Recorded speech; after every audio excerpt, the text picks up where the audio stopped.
The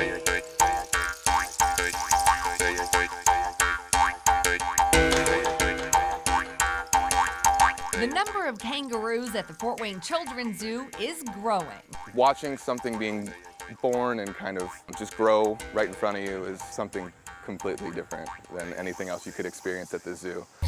Of the 6 female eastern gray kangaroos, 5 have joeys.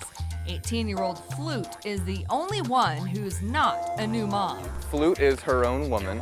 She typically just goes on her own. She's just fun Aunt Flute. The zoo's male kangaroo Norman is dad to all 5 joeys. Only 2 are old enough to poke their heads out of mama's pouch right now. The other 3 look more like baby bumps. 5 at a time is a little overwhelming for sure, but these guys are great moms historically.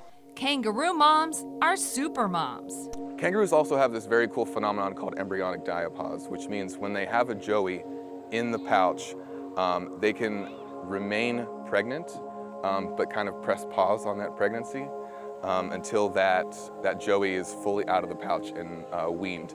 So we could have 5 more on the way and not know it yet. Kangaroos are actually only pregnant for around 35 days. Kangaroos then will give birth to a little jelly bean, and that jelly bean will actually travel from their cloaca all the way up to the pouch, and typically for a human that would be equivalent to climbing on top of a house.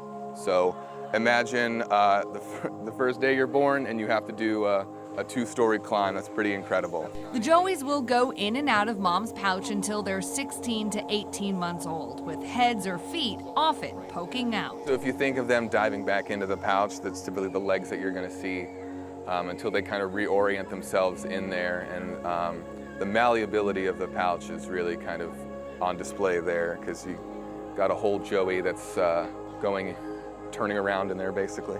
I mean, I feel bad for complaining about the rib kicks I used to get. Like, that's a whole nother level. Yes. I mean, if you think about it, they're not pregnant for 9 months. They're only pregnant for about a month, but then they're carrying little joey for over a year. The Fort Wayne Zoo is part of the Species Survival Plan. The head of the program for all AZA-accredited zoos in the U.S. and 20 countries is in Fort Wayne. So we actually do have the stud bookkeeper for this SSP nationwide at the zoo. Her name's Shelly. That's a big deal. Yeah, she is a big deal, for sure.